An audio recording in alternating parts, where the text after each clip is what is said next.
Let me tell you how buying a rundown Oklahoma farm turned into a land war I never saw coming.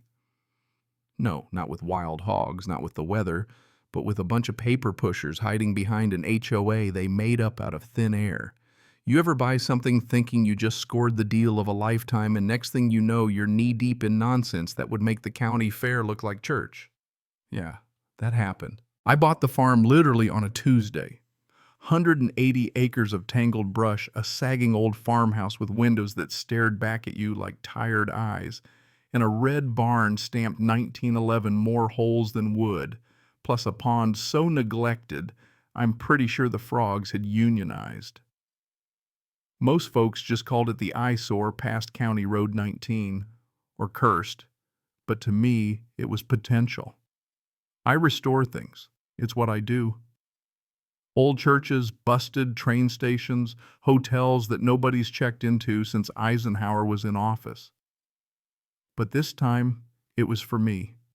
No clients, no deadlines, just sweat mud, and the kind of silence you only get when the nearest neighbor's a mile away and you're working with your own two hands. First week out there, it's just me, my camper, a chainsaw, and a generator. Hauled off 3 dead fridges, a rusted Ford hood chainsawed through half a forest just to see my own fence line.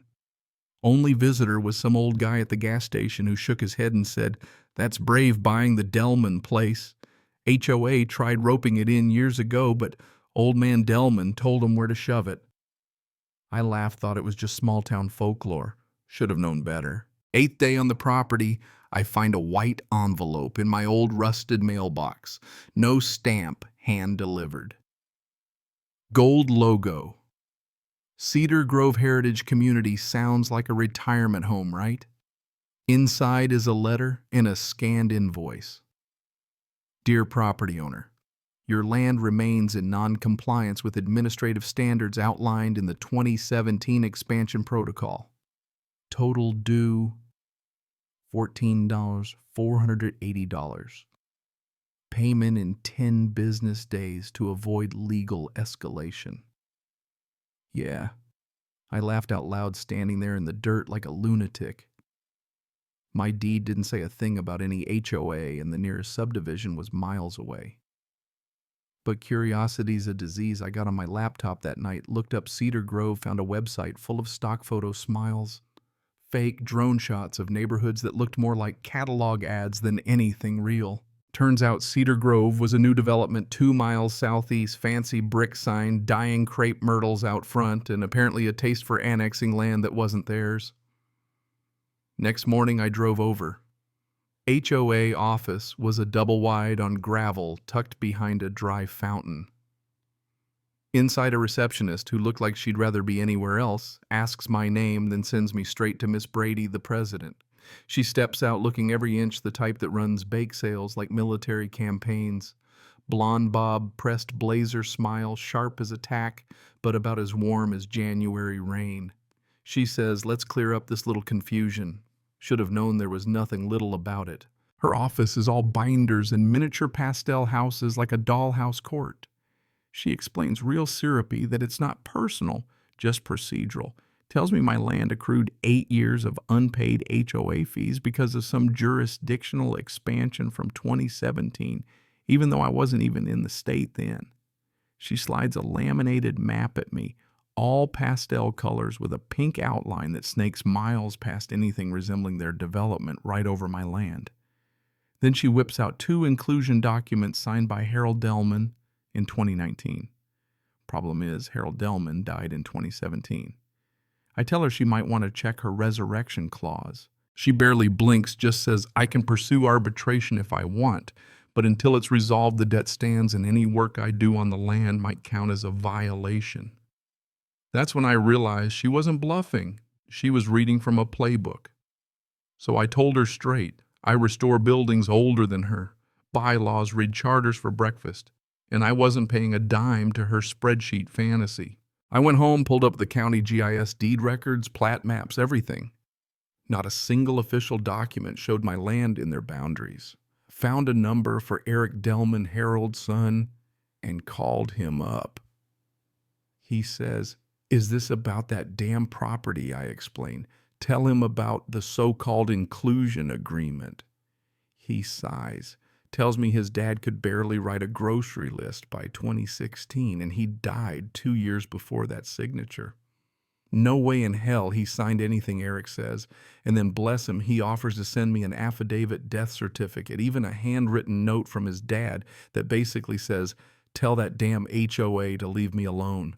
Gold. My attorney, Leanne Vickers, she's a bulldog ex-prosecutor, hates developer fraud more than termites. I send her everything. She calls me up, says, that's not just civil overreach, that's criminal fraud. I tell her about 2 guys in a black Tahoe HOA logos on their shirts blocking my access road and trying to muscle me on video. Save everything she says. I'm filing a complaint with the county first thing tomorrow. And send me every document, every fake invoice, every clip of those clowns trying to intimidate you. That night, just past midnight, another envelope lands at my gate. Final notice before lien action, big red letters. I toss it in the fire pit. Next morning, Leanne's already filed for an emergency injunction to stop them from recording any liens. She wants the video of the Tahoe goons too. Turns out one of them's compliance officer Trevor Mannins. No legal standing, just a goon with a title. I go through the rest of Karen's paperwork, find a list of 4 other rural properties, all miles outside Cedar Grove, all marked as owing big bucks. I visit one, meet an old Navy vet named James Holler, 81 years old, hooked up to oxygen. HOA tried to scare him for $6,000 in shared maintenance, sent letters that looked like they were from the county, even sent someone to his door. Holler never paid, but he's scared they'll try to put a lien on his place. Back at my camper, a sheriff's deputy shows up. Friendly enough, but the HOA just filed a civil suit claiming I owe 8 years of fees plus violating architectural standards. I ask what house. He just shrugs, says off the record I'm not the first. Just the first to fight back hard. That night, Leanne and I put together a response package motion to dismiss motion for sanctions notice of criminal complaint. I print and bind it, deliver it to the courthouse mail, a copy to Cedar Grove. 2 hours later, another SUV creeps past my gate, headlights off. So I go full Home Alone, install more cameras, motion sensors. Trail cams, the works. You want escalation? I'll escalate. 3 days after the suit, Leanne calls. She's got 4 more cases. Elderly landowners, widows, vets, all being targeted. Turns out the Heritage Maintenance Fund collecting the money isn't even registered. Private audit finds 2 board members siphoning funds, duplicate invoices and signatures from the dead. Organized fraud, plain as day. Then twist, a board member, Brad Koenig, flips. Admits Karen Brady pressured him to sign everything since 2017, saw her forge at least 1 signature herself. Now the AG's office is involved.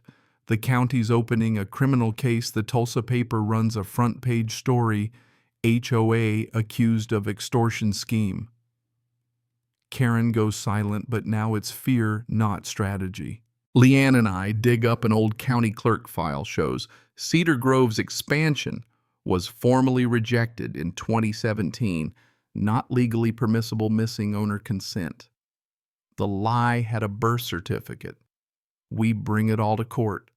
Karen doesn't even show up, claims medical stress, but her lawyer's there looking sick. We lay out everything, the fake signatures, the drone surveillance, the threats, the money trail, the witness affidavits. The judge listens stone-faced, then issues an injunction, no more contact, no more fake debts, no more intimidation, and refers it all to the DA for criminal review. Next morning, Karen Brady's under arrest, 5 counts from forgery to extortion. Board members 2 for wire fraud and embezzlement. The court orders Cedar Grove dissolve their assets, liquidated, even Karen's custom home seized and auctioned. 3 months later, I'm standing in that same courthouse, and the judge awards me over $300,000 legal costs, distress reputation, you name it. Everyone else gets their own restitution. But here's the real win. While Karen's mugshot is plastered across every news station I rebuild, the old farmhouse is sturdy again, the barn restored, wildflowers blooming by the pond. I start the Free Soil Institute. Right there, teach landowners how to defend themselves, how to read the fine print, how to fight back. Leanne gives the first talk, HOA overreach and the power of paper trails. I give the second, why dead men don't sign contracts. We even bolt a sign to the barn. No, this is not in HOA zone. This is free land and it always will be. So yeah, that's how a pile of overgrown dirt turned into a lesson on justice. One I wish nobody else had to learn the hard way. I still walk the fence line most evenings, coffee in hand, thinking about how land remembers who fought for it, who tried to steal it, and who earned the right to call it home. And I guess my question to you is, how far would you go to defend what's yours? Let me know below. And if you've ever tangled with an HOA, tell your story. Justice only works if we all keep each other honest.